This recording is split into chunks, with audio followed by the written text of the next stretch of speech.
Hello hello hello. क्या आवाज आ रही है?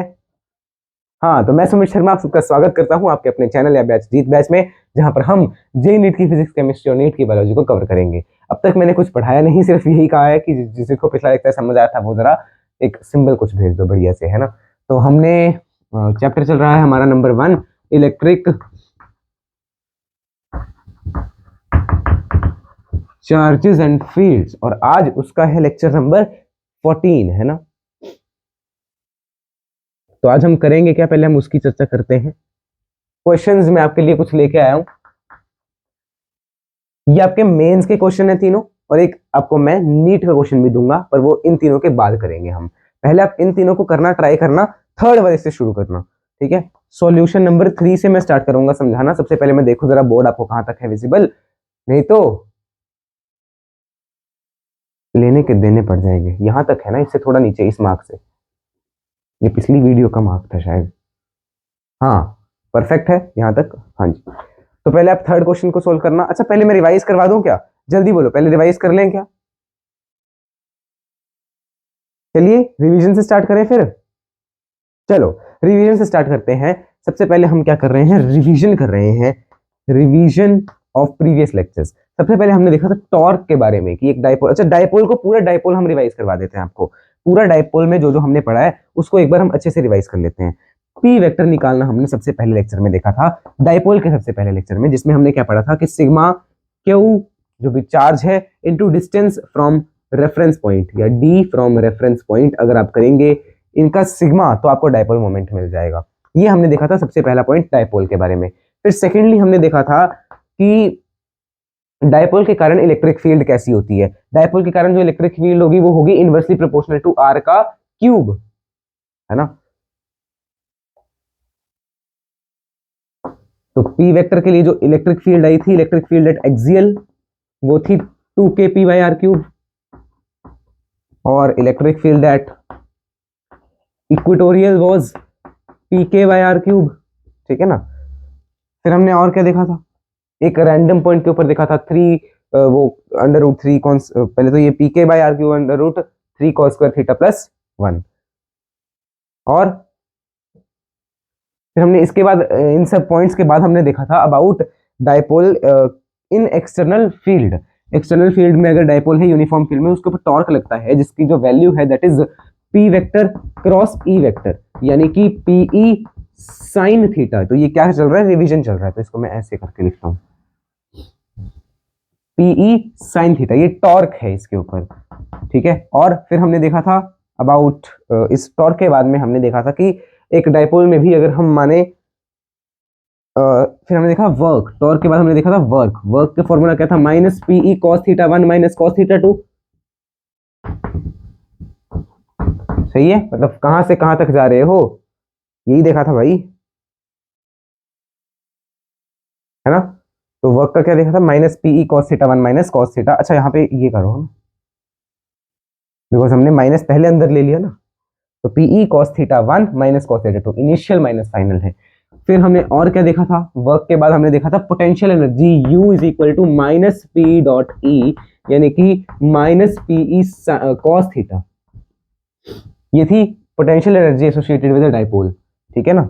और फिर हमने और क्या देखा था, after potential energy we saw, बस ये सब था ना। पिछले लेक्चर में हमने यहीं तक देखा था कि और भी कुछ देखा था, बोलिए। यहीं तक। अच्छा, फिर टाइम पीरियड देखा था, एक टाइम पीरियड की अगर मान लो ऑसिलेशन कम हो रही है तो टाइम पीरियड का एक हमने देखा था ना एनालिसिस।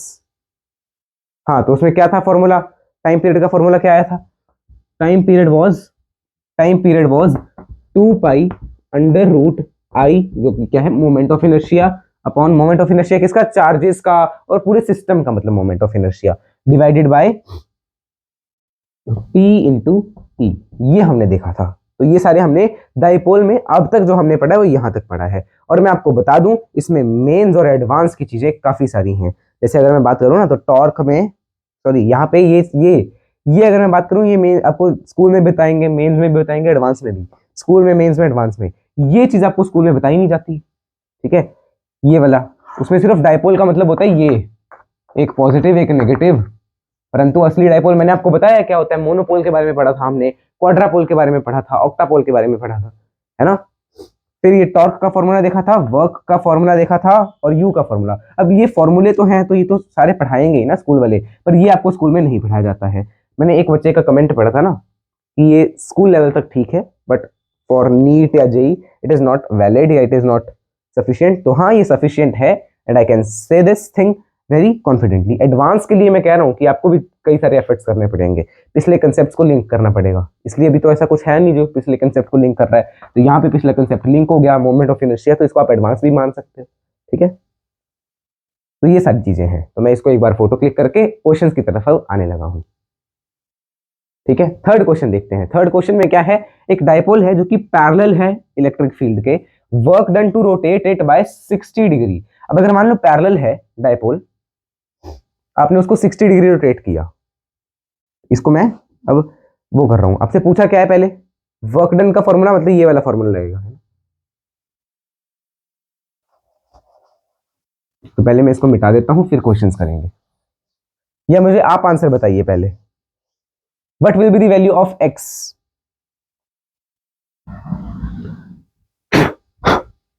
आंसर बताओ थर्ड क्वेश्चन का। थर्ड क्वेश्चन का आंसर क्या है, एक डायपोल है जो कि इलेक्ट्रिक फील्ड के पैरेलल था, उसको हमने घुमा दिया 60 डिग्री, और उसमें जो घुमाने में वर्क लगा वो है W। फिर हमने क्या किया, उसको पूरा 180 डिग्री घुमा दिया, तो हमें जो वर्क लगा वो है x टाइम्स W। तो x क्या है? बहुत सही, 4 इज द करेक्ट आंसर।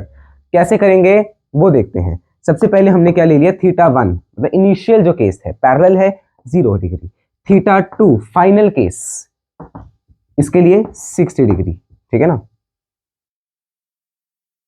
तो इसमें इसके जो वर्क आया that will be equal to minus PE cos theta 2 minus cos theta 1। अगर मैं माइनस को हटाऊं तो cos theta 1 minus cos theta 2, यानी कि कॉस 0 माइनस कॉस 60, यही आएगा। और ये किसके बराबर है, W के बराबर है। अब P आपको कुछ दिया नहीं हुआ ना, तो पीई कॉस 0, कॉस 0 कितना होता है, 1 होता है, और ये होता है हाफ, है ना, तो यहाँ पे हाफ आ जाएगा। PE बाय 2 है W के बराबर। और अगर मैं बात करूं θ1 is equal to 0 degree, θ2 is equal to 180 degree, तो क्या होगा work, PE cos 0 minus cos 180। अब cos 180 की वैल्यू कितनी होती है, -1, तो ये माइनस माइनस 1 यानी +1 हो जाएगा। तो PE1 माइनस -1 यानी कि PE इंटू 1 + 1 यानी 2 टाइम्स PE, 2 टाइम्स PE। ये आ गया आपके पास सेकेंड वर्क, W2 कह लो, लेट्स W डैश लिख लो। तो W अपॉन W डैश, या W डैश अपॉन W की अगर आप रेशो देखें तो वो क्या आएगी, 2PE, W डैश था। आपको विजिबल है क्या इतना, थोड़ा चौकी चौकी नहीं लग रहा नीचे, ठीक है ना, थोड़ा डार्क लिखने की कोशिश करता हूं मैं। 2PE अपॉन W की value PE by 2, PE by 2, PE से PE कैंसिल, 2 चला जाएगा ऊपर, आंसर क्या आ गया 4। आंसर क्या आ गया 4। सो अगर मैं W को उस साइड ले जाऊं, W dash will be equal to 4 time W, तो x इज इक्वल टू 4। ये आपका आंसर है, x इज इक्वल टू 4 कहां पे, अच्छा यहां पे आपका आंसर क्या है, x इज इक्वल टू 4। बहुत सही, अद्वैत का आंसर सही है, लक्ष्य का आंसर सही है, सचिन का आंसर सही है। सचिन क्या है, सचिन में लप्पू सा सचिन है, पर आंसर सही दे रहा है। चलिए अगला क्वेश्चन, सेकंड क्वेश्चन की तरफ बढ़ते हैं।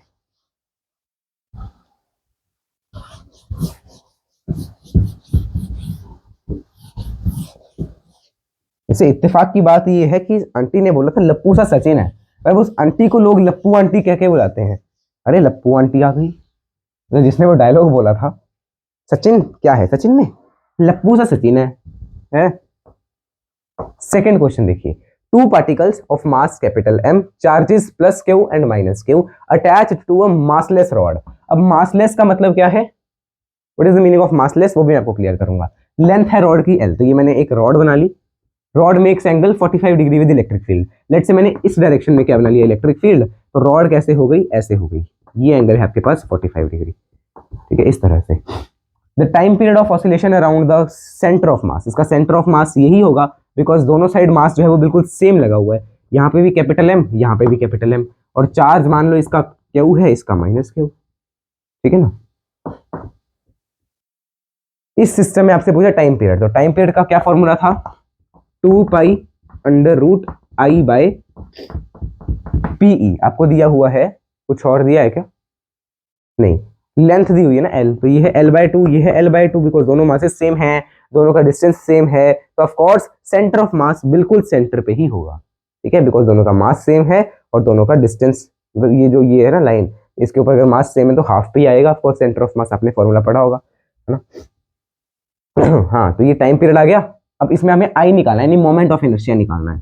मोमेंट ऑफ इनर्शिया का फॉर्मूला मैंने क्या बताया था, चार्ज इनटू डिस्टेंस का स्क्वायर, और इन सब चार्जेस के लिए आपको प्लस कर देना है, चार्ज नहीं sorry mass, mass into distance का स्क्वायर, तो एम एल स्क्वायर बाय 4, और ये कितनी बार होगा, एक बार इसके लिए एक बार इसके लिए, तो ये 2 टाइम्स हो जाएगा, यानी कि एम एल स्क्वायर बाय 2 आएगा आपका आई, तो पी इंटू ई, अब ई आपको दिया नहीं है, और P dipole moment Q into L, ठीक है ना, dipole moment will be Q into L, तो क्या आ गया answer, answer will be equal to 2 pi under root में M L square by 2 M L square by 2, और P इंटू ई कैसे निकालोगे, P will be equal to 2 into Q, sorry L into Q, distance पूरा L हो गया और charge है Q, distance into 1 charge, या ये होता है ना Q।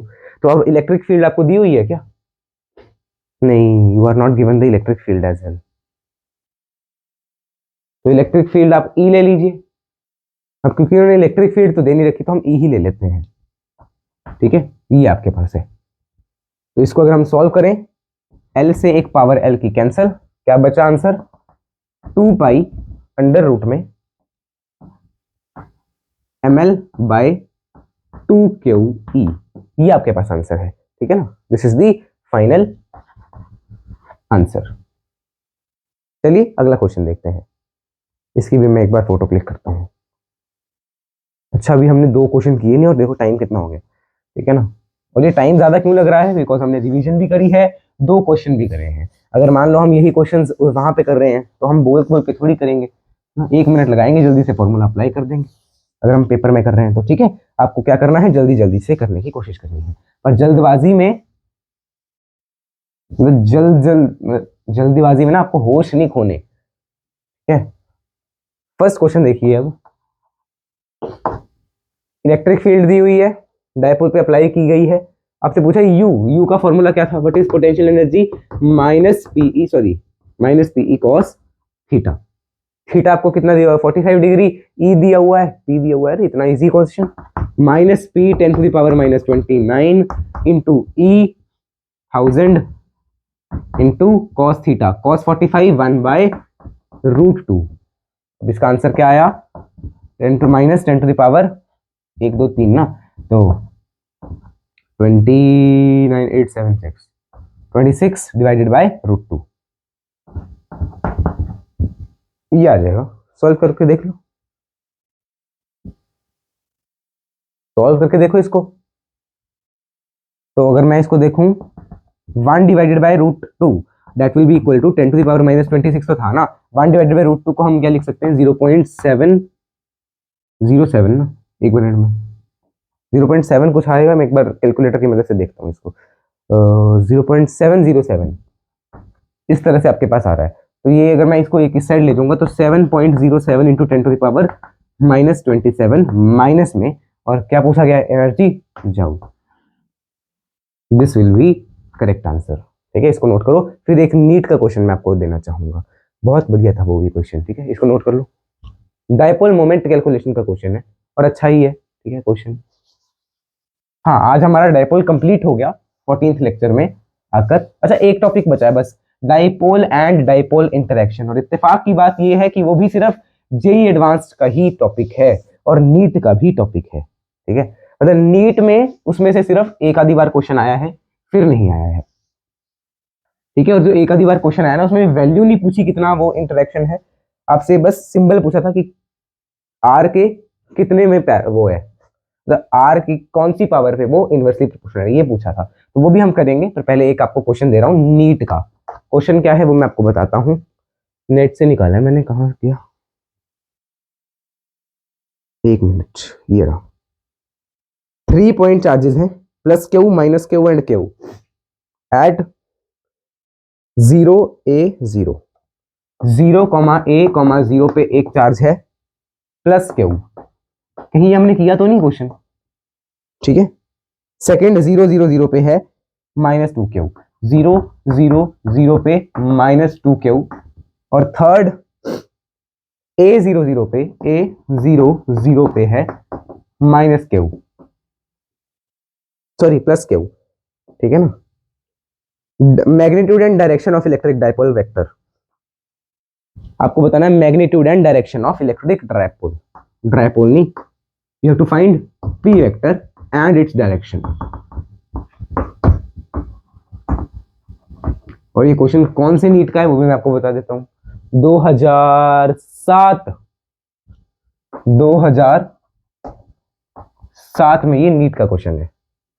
इसको जब हम सॉल्व करेंगे तो कैसे करेंगे, देखो ध्यान से, पहले मैं इसको सिस्टम को क्रिएट कर लेता हूं। अब देखो क्या इसमें z एक्सेस कहीं पे यूज हुआ है, नहीं ना, तो फिर हम z एक्सेस को नहीं लेंगे, ठीक है। 0 A 0 यानी कि ये वाला पॉइंट कहाँ पे है, इसमें अगर x एक्सेस x पॉइंट 0 है तो ये y एक्सेस पे हो यहाँ पे 0 A 0, कौन सा चार्ज है, प्लस क्यू। सेकेंड -2 क्यू 0 0 0 पे, यहाँ पे है -2 क्यू। थर्डली A 0 0 यहाँ पे, सॉरी यहाँ पे A 0 0 पे प्लस क्यू, ये आपके पास है सिस्टम। आपसे पूछा क्या है, पी वेक्टर और उसकी डायरेक्शन। अब वो कैसे निकालोगे वो देखो ध्यान से, how will you find it out. सबसे पहले आप देखो, अगर मुझे डायपोल मोमेंट निकालना है सिस्टम का तो वो मैं कैसे निकालूंगा, पी वेक्टर का जो मैग्नीट्यूड होगा that will be equal to all the charges into distance, कोई भी एक रेफरेंस पॉइंट से। तो मैंने लेट्स से रेफरेंस पॉइंट ये मान लिया, इसका डिस्टेंस a, इसका डिस्टेंस a, इसका distance 0 from the reference point. तो dipole moment will be equal to q into a plus q into a, that will be equal to 2aq। तो इसका magnitude क्या है, 2aq। और मैं ऑप्शंस अगर आपको बताऊं तो ऑप्शंस में है ना, तो ये हो गया आपके पास डायपोल मोमेंट। बट ये क्या है, ये पूरा हमने गलत किया है। क्यों, क्योंकि हमने इसको वेक्टर तो माना ही नहीं, वेक्टर मानते तो हम वेक्टर एडिशन करते। इन दोनों में अगर मैं इसको और इसको देखूं और इसको देखूं, फिर अगर मैं इसको देखूं तो क्यू इंटू ए, जो हमने ये डिस्टेंस और ये क्यू हमने मल्टीप्लाई किया, इनके कारण नेगेटिव टू पॉजिटिव एक आएगा इस साइड, यानी कि ये एक है आई कैप में, तो क्यू ए आई कैप, ठीक है। और इस साइड को होगा एक क्यू ए जे कैप,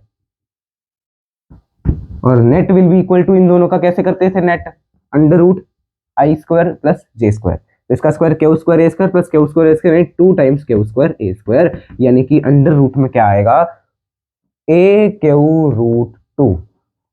ये आपका पी वेक्टर है। और इसकी डायरेक्शन कैसे होगी, अगर मान लो एक इस साइड है एक इस साइड है, तो नेट इस साइड होगा, तो ये नेट जो है वो कहाँ कहाँ से जाएगा, देखो ध्यान से, कहाँ से होकर जाएगा, ये ए, तो नेट जो है वो 0 सॉरी ए 0 वाले पॉइंट से होकर गुजरेगा। और यही आपके ऑप्शंस में था, ठीक है, कि जो डायपोल मोमेंट है वो ये है, और वो कहाँ से होकर जा रहा है, कौन से पॉइंट से होकर जा रहा है, ए 0, ठीक है। ये आपके पास क्वेश्चन था नीट 2007 का, तो इसको भी नोट करो। फिर हम आज की कहानी से स्टार्ट करेंगे इस लेक्चर को, नोट कर लो जल्दी से, फिर हम आज का देखेंगे, है ना, नोट इट डाउन।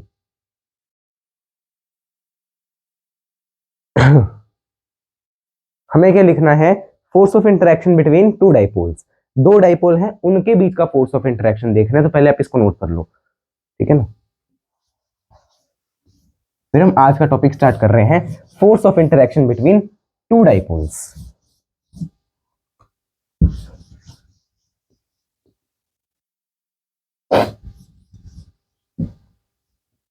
हाँ जी, force of interaction between two dipoles, NEET में एक बार क्वेश्चन आया इसका, ठीक है। अब हमने क्या पढ़ा है,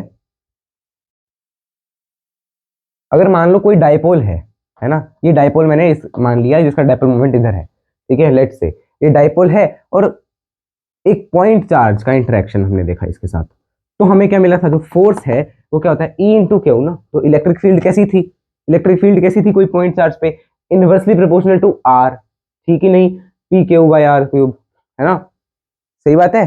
जब हमने देखा था तो कैसी आई थी electric field, inversely proportional to R cube, तो force will also be inversely proportional to R cube. But अब हमने क्या देखना है, एक डायपोल मोमेंट ये है, एक डायपोल मोमेंट ये है, इनके बीच में जो फोर्स होगा that will be inversely proportional to R की पावर क्या, वही हमें देखना है, यही हमें देखना, और यही नीट में पूछा गया था, ठीक है ना। मैं आपको बता देता हूँ 4 होती है, ठीक है, आर की पावर 4, जैसे हमने देखा पॉइंट और पॉइंट है, दो पॉइंट चार्जेस हैं तो उनके बीच में जो फोर्स है वो कैसा है, आर की पावर स्क्वायर के इनवर्सली प्रोपोर्शनल, किसके, आर की पावर क्यूब, आर की पावर 4। अब ये कैसे निकाला वो हम देखते हैं, इसका एक्सप्रेशन हमें निकालना है, ठीक है, और ये आपके सिलेबस में तो इसकी डेरिवेशन तो बिल्कुल भी नहीं है, बट फिर भी हम क्या करेंगे, एक बार इसको डेराइव जरूर कर लेंगे, ठीक है ना।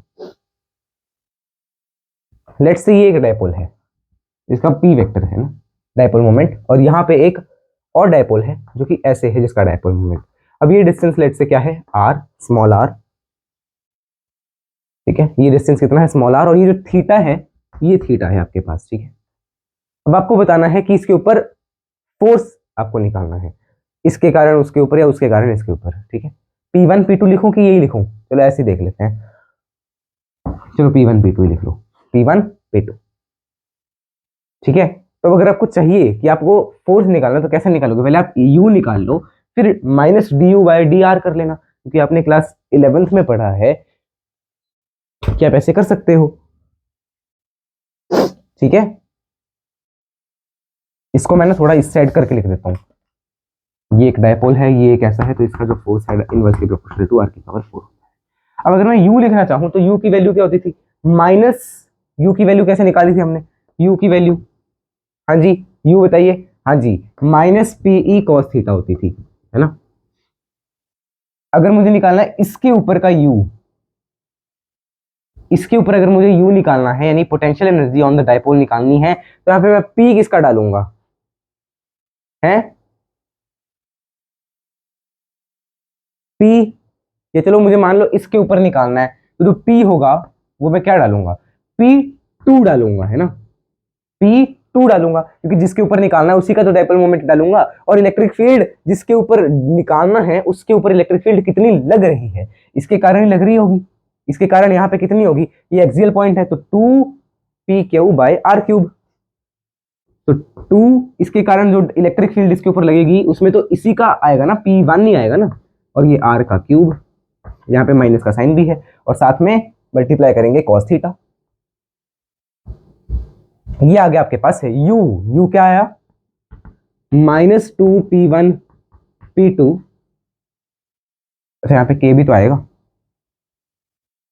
के भी आएगा ना, K by R cube cos theta, ये आपके पास u है, तो यहां से आप कैसे निकालोगे, F is equal to minus DU/DR, ये आपने पढ़ा है छोटी क्लासेस में, तो F की वैल्यू क्या आ जाएगी, इसका आपको डिफरेंशिएशन करना है विद रिस्पेक्ट टू R, तो डिफरेंशिएशन कैसे करोगे, माइनस से माइनस पहले हटा दो, तो 2P1P2 के cos theta by R cube है, तो आर क्यूब बाय डिफरेंशिएशन करोगे, बाकी सब तो कांस्टेंट है, बाकी सब इस कांस्टेंट, तो बाकी सबको आप ले आओ बाहर, 2P1P2 के cos theta,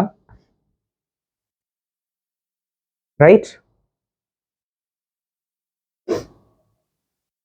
upon R cube, तो 1/r³ का अगर मैं डिफरेंशिएशन दिखाऊं तो r की -3 आर की पावर -3, अब इसका डिफरेंशिएशन कैसे करते थे, पावर पीछे ले आते थे, जैसे अगर मैं बात करूं x² का differentiation that is equal to 2x, उसकी पावर पीछे यानी कि -3 टाइम्स r की पावर 2, -4 हो जाएगी ना, -3 टाइम्स r की पावर -4, तो यहाँ पे मैं लिख के दिखा देता हूँ, 1/r की पावर 3 का अगर आपको करना है डिफरेंशिएशन तो कैसे करते थे, r की पावर -3 लिख लो, फिर इसका डिफरेंशिएशन -3 टाइम्स r की पावर -3 - 1 यानी कि -3 टाइम्स r की पावर -4,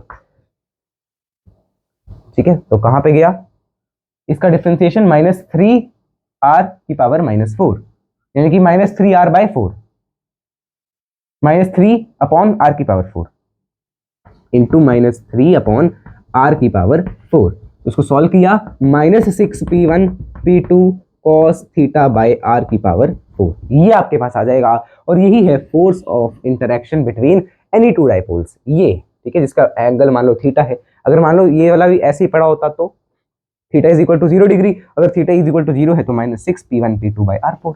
अगर मान लो ये वाला ऐसे पड़ा होता तो पूरा 180 तो थीटा यहाँ पे माइनस हट जाता, ठीक है। तो इसको नोट करो पहले, नोटेड। तो ये आपके लिए इंपॉर्टेंट है। नीट वालों के लिए तो एक जब क्वेश्चन आया था तो सिर्फ यही पूछा था उन्होंने, पर जेई में ये पूरा एक्सप्रेशन भी यूज हो सकता है, ठीक है, एडवांस में। अब जैसे इसका एक क्वेश्चन करवा दूं क्या, एक क्वेश्चन इसका देख लेते हैं, ठीक है, एक मिनट।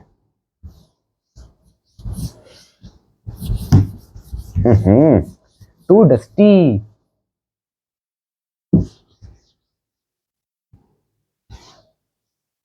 किसी को अगर बढ़िया से पुच्छा मारना आता है तो वो आ सकता है यहाँ पे पुच्छा मारने इसके ऊपर। अरे जमीन पे थोड़ी बजवाएंगे तुमसे, अगर लगवाना है तो जीव से लगवाएंगे। नहीं यार मजाक कर रहा हूँ यार, हमारी इतनी मजाल तुमसे जमीन से पूछा लगवाएं। तो एक मैं क्वेश्चन देता हूँ आपको डायपोल का। चलो क्वेश्चन की जगह ना इसमें आपको एक और एडवांस कदम एक आगे का करवाता हूँ कि कैसे अगर मान लो एडवांस में आपको तंग करना हो या नीट में जैसे 2016-17 में क्या था ना, इसी तरह के पेपर आते थे बट डिफिकल्ट टाइप, ठीक है। तो अगर मान लो वैसा कोई क्वेश्चन आया तो कैसे आ सकता है इस चीज के ऊपर बेस्ड। अभी हमने क्या पढ़ा, force of two dipoles. Dipole dipole interaction में हमने जो फोर्स पढ़ा दैट वाज 6k p1p2/r⁴ और माइनस में है ना, ये हमने पढ़ा। तो वो क्या बोलेंगे, वो बोलेंगे find r for f to be maximum या मिनिमम। आपको नेट पे कहीं नहीं मिलेगा ये क्योंकि ये आया ही नहीं अभी तक, पर आ सकता है, that is what I am saying. तो ये मुझे आप बताएंगे, मैक्सिमम मिनिमम कंसेप्ट लगाएंगे, पहले इसको डिफरेंशिएट करेंगे विद रिस्पेक्ट टू आर, फिर डबल डिफरेंशिएट करेंगे। तो अगर मैं एक बार इसको ट्राई करूं तो क्या आएगा, -6k p1p2/r⁴ है, इसका डिफरेंशियल क्या हो जाएगा, r⁴ है तो इसका differential will be equal to r⁻⁻4 ना, ऊपर लेके जाएंगे तो -4r⁻⁻5 यानी कि अपॉन r⁵, तो it will be equal to 24 force क्या आ जाएगा इंटू -4/r⁵। ये है df/dx यानी कि फोर्स का differential with respect to x। तो ये कितना आ गया, 24 kp1p2/r⁵। ये है आपके पास है ना, 24 kp1p2/r⁵। इसको अगर हम 0 के बराबर पुट करके देखें, अरे ये तो 0 आएगा ही नहीं है ना, इसका नेवर बी 0। और ये 0 कब हो सकता है, जब P1 P2 0 हो। और अगर मान लो P1 P2 ही 0 है तो एक डायपोल या दूसरा डायपोल 0 हो गया, तो डायपोल है ही नहीं वो, ठीक है ना। अगर कोई P1 P2 में से 0 है तो मतलब क्या है कि इसका मैक्सिमम मिनिमम हो सकता है क्या इस फोर्स का, नहीं। तो ये फोर्स मैक्सिमम मिनिमम इसका नहीं होगा, नो मैक्सिमा मिनिमा। देखो अब आपको एक चीज पता चल गई इस फोर्स के बारे में, इसका कोई मैक्सिमा नहीं है, कोई मिनिमा नहीं है, ठीक है। इसको आप नोट कर लो एक बार, पूछा जा सकता है यार, ठीक है, ये आपसे पूछा जा सकता है एडवांस में या नीट में, ठीक है। नोट कर लो फिर इसको, फिर हम आज आगे का कार्यक्रम स्टार्ट कर देते हैं ना, इलेक्ट्रिक फ्लक्स को स्टार्ट करेंगे आज, ठीक है। इलेक्ट्रिक फ्लक्स को स्टार्ट करेंगे।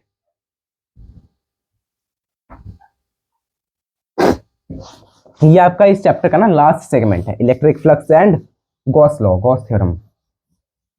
This is the last segment of your chapter, segment number 4,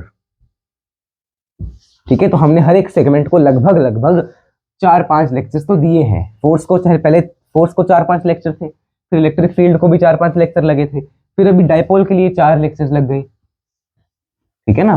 तो आप देख सकते हो ये चैप्टर इंपॉर्टेंट है, इसमें से आपको 2 या 3 क्वेश्चन तो मिलेंगे नीट में ज्यादा मिलेंगे, जेई में फिर थोड़े कम मिलते हैं, 1 या 2, ठीक है, बट फिर भी क्वेश्चन तो आएंगे ना यार। हाँ, तब हमें क्या देखना है, इलेक्ट्रिक फ्लक्स के बारे में। इलेक्ट्रिक फ्लक्स को डिनोट कैसे करेंगे हम, फाई सिंबल, ये होता है फाई, इसको बोलते हैं इलेक्ट्रिक फ्लक्स। अगर हमने फाई ई लिखा दैट मींस इलेक्ट्रिक फ्लक्स, ठीक है। अगर मान लो फाई बी लिखा दैट मींस मैग्नेटिक फ्लक्स, वो हम आगे करेंगे अगले चैप्टर्स में, फ्यूचर चैप्टर्स में, ठीक है। तो अगर मैंने फाई ई लिखा दैट मींस इलेक्ट्रिक फ्लक्स, इसको डिनोट करेंगे फाई ई से। इसका फॉर्मूला क्या होता है वो देखो, phi E is equal to E D S का सरफेस इंटीग्रल। सरफेस इंटीग्रल का क्या मतलब है कि एक सरफेस के अंदर जो है ईडीएस उसका इंटीग्रल ठीक है ना, ये आपके पास। अब इसका मतलब क्या है, इलेक्ट्रिक फ्लक्स होता क्या है?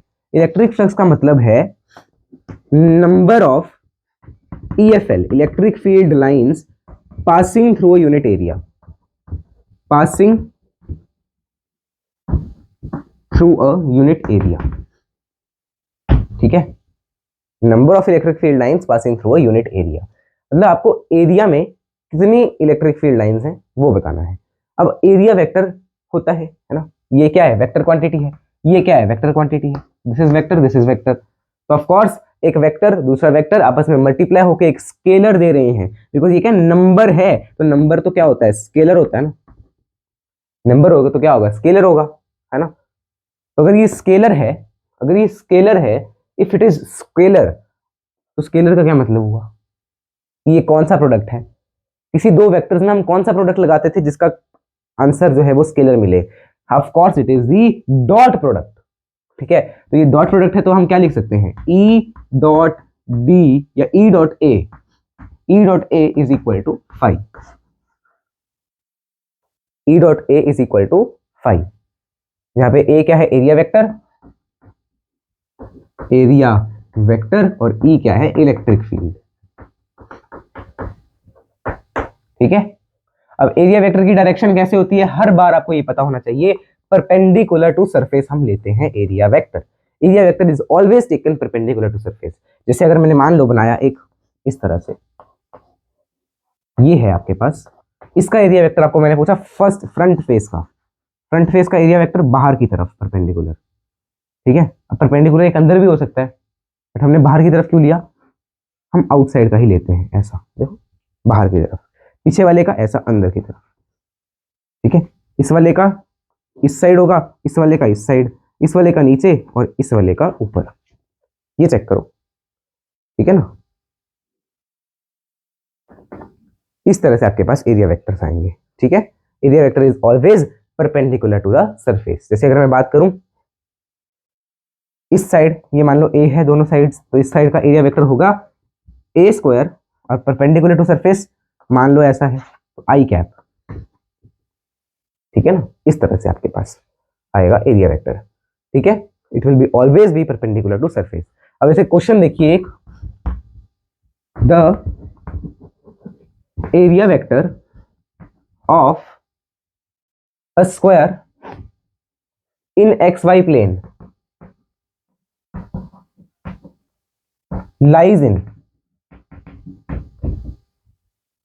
A part I cap, B part J cap, C part K cap, D part none of these। इसका आप मुझे आंसर बताइए। अब जैसे मैंने क्या कहा, X Y plane, X Y plane मतलब ये है ना, तो एक्स वाई प्लेन क्या होता है, ये वाला प्लेन। अब एक्स वाई प्लेन के परपेंडिकुलर तो जेड एक्सिस ही हुआ सिर्फ, ठीक है। जेड एक्सिस के लिए हम क्या यूज करते हैं, आई कैप, के कैप नहीं, जे कैप, तो J cap will be correct answer, है ना जी, है ना। तो ये कहां पे है, जेड एक्सिस में आएगा, यानी कि आई कैप भी नहीं, जे कैप भी नहीं, के कैप। ऑप्शन थोड़ा चेंज कर लो, अच्छा, ठीक है ना, तो ये के कैप में आएगा।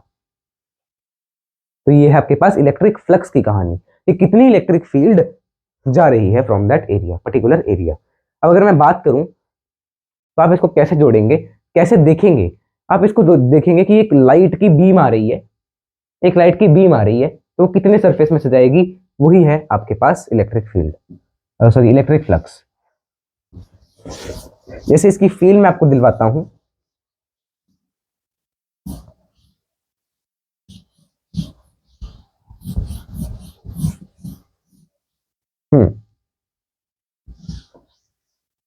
इलेक्ट्रिक फ्लक्स निकालना है आपको, चलो you have to find the electric flux. Let's say ये आपका एक स्फेयर है, ठीक है, ये आपका पूरा क्या है, एक स्फेयर है, और इस साइड की इलेक्ट्रिक फ्लक्स है, इलेक्ट्रिक फील्ड है, और ये इसका रेडियस है स्मॉल आर। आपको बताना है क्या होगा इसका इलेक्ट्रिक फ्लक्स। तो electric flux will be equal to phi, ये इलेक्ट्रिक फील्ड होगी E, phi is equal to E. अब इसका एरिया क्या है, पाई आर स्क्वायर, ठीक है। तो बस यही आपके पास आंसर आ जाएगा। इफ आई टॉक अबाउट, अब इसका एरिया तो हर हर हर डायरेक्शन में ले सकते हो ना आप, रेडियल होना चाहिए, बस हमने ये वाला ले लिया, तो E into pi R square. अगर मैं बात करूं, ये क्वेश्चन देखिए, ऐसा है कुछ,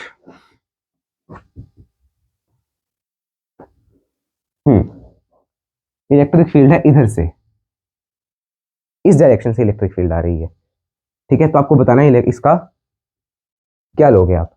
ये है आपके पास ए बी, और ये स्लैंट हाइट है एल। बताइए what will be the area which you will be taking. ये भी ले लो ना, ये ले लो आप, लेट्स से एक्स। क्या होगा इसका एरिया वेक्टर और क्या होगा इसका फ्लक्स, बताइए जल्दी से। इलेक्ट्रिक फील्ड की डायरेक्शन आप यही वाली ले लो, जैसे हमने ऊपर ली ना, यही वाली। इलेक्ट्रिक फील्ड ऐसे आ रही है, आपको बताना है एरिया वेक्टर और फ्लक्स बताना है, जल्दी से कैलकुलेट करके बताइए क्या आएगा। देखो ध्यान से, अब आपके पास जो फ्लक्स है ऐसे बना लो, ठीक है, ये भी ए है और ये बी है, तो एरिया वेक्टर इस बार क्या होगा, ए बी हो गएगा, है ना।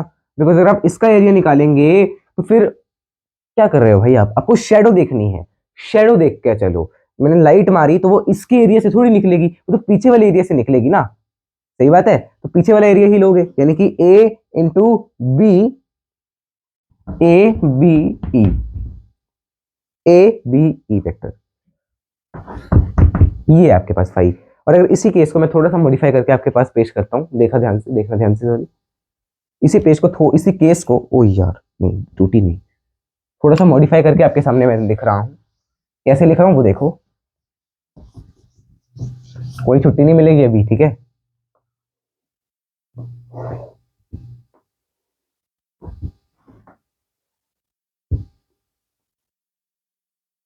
ऐसा ऐसा ऐसा ही है, नहीं इसको थोड़ा सा टेढ़ा बन गया ना, हाँ नाउ इट्स परफेक्ट। भी मान लो इलेक्ट्रिक फील्ड ऐसे ही है, ये एंगल है थीटा, और ये जो आगे वाला फेस है ना, ये इसका एरिया आपके पास है लेट्स से एक्स। कैसा होगा, ऐसे परपेंडिकुलर एक्स, तो परपेंडिकुलर बनाना है तो थोड़ा सा ऐसे बना देते हैं एक्स। अब आपको मुझे बताना है फ्लक्स कितनी आएगी, कैसे निकालोगे वो देखो ध्यान से। अगर चलो पहले आप करो फिर मैं आपको बताऊंगा। देखो ध्यान से, ये जो x है और जो e है, ये है e वेक्टर है ना, और ये है x जो इस तरह से है ना, मान लो। अब ये जो बीच में एंगल है ये कितना होगा, पहले तो आप मुझे ये बताइए, क्या ये थीटा के बराबर होगा कि नहीं होगा ना, it will B theta of course. ये और ये सेम हो जाएंगे, और अगर ये और ये सेम है तो e की डायरेक्शन में कौन सा आ रहा है, x cos थीटा आ रहा है, और ऊपर x sin थीटा आ रहा है। तो आप क्या लेंगे, x cos theta multiply by e, that will be equal to five vector, या फाइव वेक्टर नहीं फाइव, ठीक है। 5 मिनट है अभी, 5 मिनट है अभी, तो आप बस आज की क्लास में सिर्फ एरिया वेक्टर पे कंसंट्रेट करना। परपेंडिकुलर होगा, पर हम कौन सा लेंगे, जो ई की डायरेक्शन में है, ठीक है। तो इसको मैं कैसे लिखूंगा, five will be equal to E multiply by area vector का वो कंपोनेंट जो ई की डायरेक्शन में है, ठीक है, या फाइव इज इक्वल टू ई का वो कंपोनेंट जो ए की डायरेक्शन में है,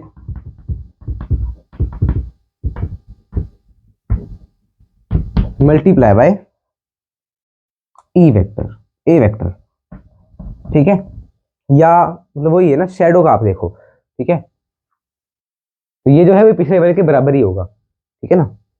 इसको सॉल्व कर लो जल्दी से, सॉल्व नोट कर लो, फिर क्लास को खत्म करते हैं आज की क्लास को, है ना। अब होमवर्क, होमवर्क नोट करो, होमवर्क नोट कर लो।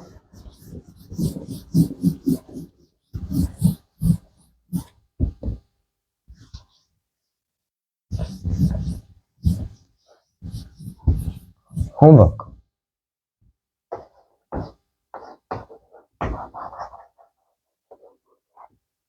Revise all class notes,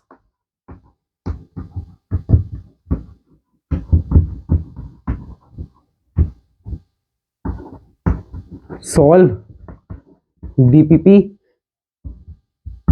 1 to 9 and अच्छा ये आपको अपलोड हो जाएंगी मेरे ख्याल से भी ना यार, 3-4 ही हुई होंगी अपलोड, 4 या 5 है ना, बाकी अपलोड हो जाएंगी, ठीक है, लगभग 2-3 दिन में तो हो जाएंगी, आई एम श्योर, ठीक है, बिकॉज केमिस्ट्री की अपलोड हो गई होंगी आपके जब तक आप वीडियो देख रहे होगे, ठीक है। तो सॉल्व करना है ये डीपीपीस को और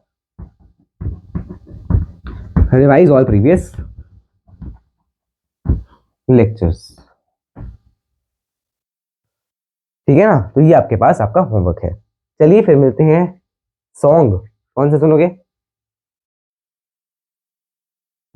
हमें तुमसे प्यार कितना ये हम नहीं जानते, मगर जी नहीं सकते तुम्हारे बिना।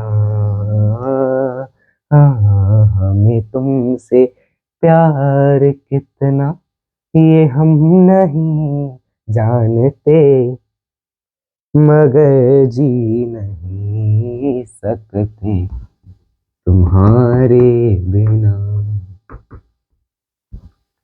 तुम्हें कोई और देखे तो मचलता है दिल, बड़ी मुश्किलों से फिर संभलता है दिल। दिल को इकरार कितना ये हम नहीं जानते, मगर जी नहीं सकते तुम्हारे बिना। हमें तुमसे प्यार। चलिए फिर मिलते हैं लेक्चर में, 1 मिनट, हाँ अब चलिए फिर मिलते हैं लेक्चर में, तब तक के लिए जय श्री कृष्ण, राम राम, सीताराम, राधे श्याम, श्रीमन नारायण, राम राम।